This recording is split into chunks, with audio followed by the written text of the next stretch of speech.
চলমান ঘটনা প্রবাহ নিয়ে এখন টেলিভিশনের নিয়মিত আয়োজন এখন চলতিতে আপনাদের স্বাগত। সঙ্গে আছি আমি সতীর্থ কর্মকার। দর্শক, গেল বুধবার থেকেই আমরা যে ঘটনাটি ফলো করছি, যে সারাক্ষণ নজর রাখছি, সেই ঘটনাটি হচ্ছে নেপাল ট্র্যাজেডি। গেল বুধবার যে আকস্মিক পাহাড়ি ঢল নেপাল এবং তিব্বত সীমান্তে আঘাত হানে, তারপর থেকে গেল দুদিন ধরে 48 ঘন্টা ধরে চলছে উদ্ধার অভিযান। সবশেষ খবর পাওয়া পর্যন্ত আমরা যেটি জানি যে নেপালে এখনও পর্যন্ত 489 জনের মরদেহ উদ্ধার করা হয়েছে এবং বিদেশি এবং স্থানীয় সহ এখনও সন্ধান মেলেনি প্রায় 900 জনের। এই 900 নিখোঁজের মধ্যে আসলে বিদেশি নাগরিকের সংখ্যা 500-র বেশি এবং সেই তালিকায় সবার শুরুতেই আছে ভারত, যেখানে এক ধরনের ভারতীয় গণমাধ্যম থেকে বলা হচ্ছিল যে প্রায় 3 শতাধিক ভারতীয় আসলে নিখোঁজ হয়েছেন এবং 32 জনের তীর্থযাত্রীদের একটি দল তারা আসলে নিখোঁজ হয়েছেন, এরকম নানা রকম খবর পাওয়া যাচ্ছিল। তবে আন্তর্জাতিক গণমাধ্যমকে নেপাল পুলিশ যেটি জানিয়েছে সেটি হচ্ছে ভারতের নিখোঁজ হয়ে যাওয়া নাগরিকদের সংখ্যা আসলে 178। এরপর আছে যুক্তরাষ্ট্র, আছে ইউক্রেন, আছে যুক্তরাজ্য, আছে মালয়েশিয়া, এই সমস্ত দেশের নাগরিকরা। এবং আমরা সবশেষ যেটি জানি যে এখনো পর্যন্ত মোট 28টি দেশের নাগরিক আসলে এই নিখোঁজ 500-দের মধ্যে আছেন।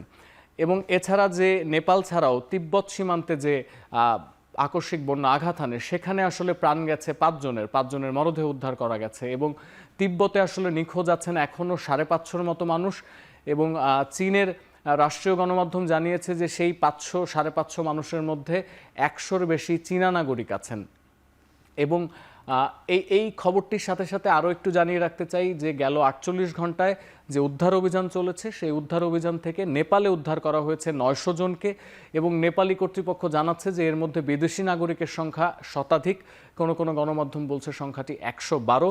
তবে এই যে এক ধরনের নেটওয়ার্ক বিপর্যয়, ইন্টারনেট না থাকা এবং এত ভয়াবহ একটি পরিস্থিতির কারণে এই যে যারা উদ্ধার পেলেন বিদেশি নাগরিক, তাদের পরিচয় আসলে সেইভাবে প্রকাশ করা হয়নি বা শনাক্ত করা যায়নি ওইভাবে। কিন্তু 112 জনের মতো বিদেশি নাগরিককে গেল 48 ঘন্টায় উদ্ধার করেছে নেপালি কর্তৃপক্ষ।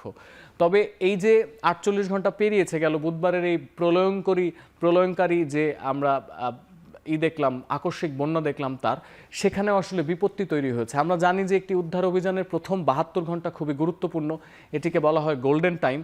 এই টাইমের মধ্যে যারা বিভিন্ন দুর্গত জায়গায় আছেন তাদেরকে উদ্ধার করা গেলে তাদেরকে জীবিত অবস্থায় উদ্ধার করে নিয়ে আসার একটি সম্ভাবনা বেশি থাকে এই 72 ঘন্টার মধ্যে। কিন্তু 48 ঘন্টা পরেই দেখা গেল একটি বিপত্তিটি আসলে প্রথম যেটি ঘটেছে সেটি হচ্ছে তিব্বত সীমান্ত, অর্থাৎ চীনের পাশাপাশি চীন নেপালের যে সীমান্ত, যেটিকে তিব্বত সীমান্ত বলে, সেখানে একটি বাঁধ ভেঙে যাওয়ায় আগাম সতর্কতা জারি করা হয়েছে এবং কিছুক্ষণের জন্য প্রায় 2-3 ঘন্টার জন্য সেখানে উদ্ধার কার্যক্রম ব্যাহত হয়েছে। এছাড়া আমরা আরও জেনেছি যে হিমালয়ের কোল ঘেঁষা এই অঞ্চলটির যে হিমবাহগুলো আছে, সেই হিমবাহ কিছুক্ষণ পরপরই হিমবাহের কম্পন হচ্ছে এবং হিমবাহ ধসে যাওয়ার ঘটনা ঘটছে। এই সীমান্তের এখানে একটি হিমবাহ ধসে লেকের পানি বেড়ে গিয়েছে এবং লেকের পানি প্লাবিত হয়, যেটি হয়েছে যে চীন তাদের উদ্ধার কার্যক্রম বেশ কিছুক্ষণের জন্য স্থগিত করেছে তিব্বত অংশে। এবং চীনে এই 48 ঘন্টার মধ্যে কয়েকটি ভূমিধসের খবরও পাওয়া গেছে। চীনা গবেষক দল পর্যবেক্ষণ করছেন পরিস্থিতি, যাতে উদ্ধার অভিযানটি আরও সচল করা যায়। এটি ছিল তিব্বত অংশের উদ্ধার অভিযানের যে সাম্প্রতিক আমরা বিপর্যয়টি দেখেছি, অর্থাৎ গেল 2-3 ঘন্টা আগে যে উদ্ধার অভিযানে বিপর্যয় ঘটেছে সেটির একটি প্রেক্ষাপট। তবে উদ্ধার অভিযান যে নেপালে চলছে, সেখানেও আসলে বিপত্তি কম নেই। নেপালে গেল 48 ঘন্টা ধরে প্রবল কুয়াশা আছে, তার সঙ্গে আছে ভারী বৃষ্টি এবং এই কুয়াশা বৃষ্টির কারণে যে দুর্গম পাহাড়ি ভূখণ্ড আছে সেখানে আসলে উদ্ধারকর্মীদের পাঠানো যাচ্ছে না, হেলিকপ্টার নামানো যাচ্ছে না এবং বারবারই উদ্ধার কার্যক্রম ব্যাহত হচ্ছে। আমরা আরও যেটি জানি যে সমস্ত জায়গায় উজানের পানি এসেছে, অর্থাৎ পাহাড়ি ঢলের কারণে যে সমস্ত জেলা নেপালের বন্যা কবলিত হয়েছে, এর মধ্যে রাসুল্লাহ জেলায় উজান থেকে আবারও পানি এসে একটি হ্রদ প্রায় উপচে পড়ার মতো অবস্থা এবং সেখানে প্রায় সতর্কবার্তা জারি করা হয়েছে এবং সেখানে স্থানীয় সময় বেলা 12টার পর থেকে উদ্ধার কার্যক্রম স্থগিত হয়ে আছে।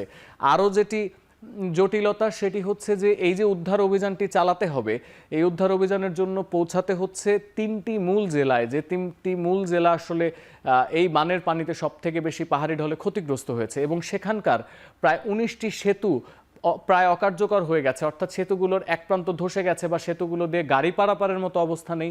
পাশাপাশি ওই অঞ্চলে যাওয়ার প্রায় 40 কিলোমিটার দীর্ঘ রাস্তা সেটিও সম্পূর্ণ ধ্বংস হয়ে গেছে, যার কারণে হয়েছে যে একে দুর্যোগ আবহাওয়া, ভারী বৃষ্টি, কুয়াশা, এ কারণে হেলিকপ্টার পৌঁছানো যাচ্ছে না।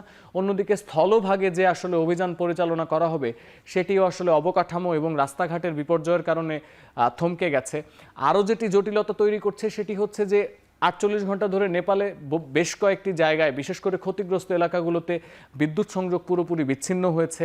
কোনো ধরনের মোবাইল নেটওয়ার্ক পাওয়া যাচ্ছে না। নিখোঁজদের পরিবাররা গেল 48 ঘন্টা ধরে চেষ্টা করছেন তাদের স্বজনদের সাথে কোনোভাবে যোগাযোগ করতে, কিন্তু সেটি পাওয়া যাচ্ছে না। ইন্টারনেট সংযোগও বিচ্ছিন্ন। ফলে যোগাযোগ ব্যবস্থা, অর্থাৎ এই যে এক ধরনের যোগাযোগ তো স্থলপথে যানবাহনের যোগাযোগ, আর অন্য যোগাযোগ যেটি ম্যান টু ম্যান কমিউনিকেশন, সেটি বিপর্যস্ত হয়। আসলে উদ্ধার অভিযানের যে অগ্রগতি বা তৎপরতা সেটিতে আসলে বারবার ব্যাহত হচ্ছে, সেটি বারবার থেমে যাচ্ছে এবং ফুল ফ্লেজেডলি উদ্ধার অভিযান আসলে চালানো যাচ্ছে না আজকের দিনে এসে। আমরা আরও যেটি জেনেছি যে নেপাল একটি সিদ্ধান্ত নিয়েছে 2015 সালে নেপালে যখন ভূমিকম্পে 9000-এর বেশি মানুষ মারা যায়, তখন তারা সিদ্ধান্ত নেয় যে বাইরের দেশ থেকে তারা উদ্ধারকর্মী বা সেনাবাহিনী এই ধরনের লোকদের এনে উদ্ধার কার্যক্রম সম্পন্ন করবে না, তারা নিজেরাই উদ্ধার কার্যক্রম চালিয়ে যাবে। এবং এই সংক্রান্ত একটি বিবৃতিও দিয়েছে নেপাল সরকার। তারা জানিয়েছে যে তারা ভিনদেশি কোনো উদ্ধারকর্মী চান না, বরং তারা মানবিক সহায়তা এবং ত্রাণের জন্য যদি কোনো দেশ এগিয়ে আসে সে ব্যাপারে তারা আগ্রহী, সেটিকে তারা সাধুবাদ জানাচ্ছেন।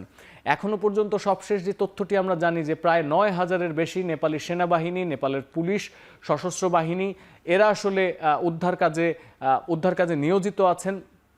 এবং তারা যেটি চেষ্টা করছেন সেটি হচ্ছে ক্ষতিগ্রস্ত যে জায়গাগুলো, অর্থাৎ যে মূল যে তিনটি গ্রামে পাহাড়ি ঢল নামে এবং যেখানে পর্যটকরা আটকা পড়ার সম্ভাবনা আছে, সেই জায়গায় তারা আসলে সবথেকে বেশি গুরুত্ব দিচ্ছেন।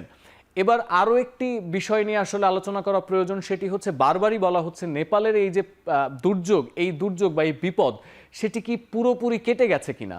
আসলে ভূতাত্ত্বিকরা একটি ধারণা করেছিলেন যে কিভাবে এই দুর্যোগটি ঘটলো সেটি যদি একটু ব্যাখ্যা করি, যে হিমবাহ যেটিকে বলে, যে এই হিমবাহ থেকে একটা বিশাল বড় বরফের টুকরো কোনো না কোনো কারণে, আফটার শকের কারণে হোক বা ভূমিধসের কারণে হোক, সেটি ছিটকে পড়ে এবং সেখান থেকে এই বিপর্যয়। এই যে বরফের টুকরোটি সেটি ধীরে ধীরে গলতে শুরু করে এবং সেই পানি তার সাথে মিশে যায় কাদামাটি, যেটিকে আসলে আবহাওয়াবিদরা রাবিশ হিসেবে চিহ্নিত করেন। এই রাবিশ মিশ্রিত পানি প্রচণ্ড গতিতে প্রায় 3000 মিটার নিচে নেমে আসে এবং এই যে কাদা পানির তীব্র স্রোত, এটি আসলে এক ধরনের ভেজা কংক্রিটের মতো একটি মিশ্রণ হয় এবং এই কাদার স্রোত কিন্তু ঘন্টায় 100 থেকে প্রায় 200 কিলোমিটারের বেশি বেগে একটি জায়গায় আঘাত হানে। সো এই যে প্রক্রিয়ায় আসলে নেপালে আকস্মিক আমরা ঢলটি দেখলাম, এটি কিন্তু এমন না যে হুট করে আর কখনো হবে না, এমন না। এটি একটি ক্রমবর্ধমান জিনিস, অর্থাৎ পরবর্তীতেও এর রেশ থাকতে পারে, যেটির সতর্কবার্তাই আসলে বিশ্লেষকরা দিচ্ছেন যে চলতি সপ্তাহে নেপাল এবং তিব্বত অঞ্চলে দ্বিতীয় ঢল বা প্লাবনের একটি আশঙ্কা করা যাচ্ছে। তার কিছুটা আলামত কিন্তু আমরা চীন বা তিব্বত সীমান্তে দেখেছি। বিশেষ করে চীন সীমান্তে পানি জমে জায়গায় জায়গায় কৃত্রিম হ্রদ তৈরি হয়েছে। এই হ্রদ যদি প্লাবিত হয় বা এই হ্রদের ওপর যদি আবার বরফের চাই কাদামাটি এসে পড়ে, তাহলে এই হ্রদগুলো আবার প্লাবিত হবে এবং চলতি সপ্তাহে আরেকটি ঢল আসলে নেমে আসতে পারে বলে আশঙ্কা করা হচ্ছে। এবং আরও একটি যে চিন্তার বিষয় সেটি হচ্ছে যে হিমবাহ বা হ্রদ, হিমবাহ থেকে তৈরি যে হয় যে হ্রদগুলো, সেগুলোর গতি প্রতিনিয়তই পরিবর্তিত হতে থাকে, কখনো বরফ গলে, কখনো বরফ জমে। সুতরাং যে কোনো সময় এটি কিন্তু ওই ভোটেকোশে নদীর তীরবর্তী 3 জেলাকে আসলে আবারও আঘাত হানতে পারে। তবে যেটি সরকার করেছে যে এই 3টি জেলা, অর্থাৎ রসোয়া, নোয়াকোট এবং ধাদিং, এই 3টি জেলা শুধুমাত্র উদ্ধার এবং চিকিৎসা এবং পুনর্বাসন কার্যক্রমের জন্য সচল রাখা হয়েছে। অর্থাৎ এই জায়গাটিতে যদি আবারও ঢল নামে তাহলে হয়তো বড় ধরনের দুর্যোগ এড়ানো যাবে, এটি নেপাল সরকার আশা করছে। দর্শক, এই ছিল এখন চলতির আজকের আয়োজনে। সবশেষে বলতে চাই, নেপাল এবং তিব্বতের জন্য আমাদের প্রার্থনা রইল। আপনাদের অসংখ্য ধন্যবাদ এতক্ষণ সাথে থাকার জন্য।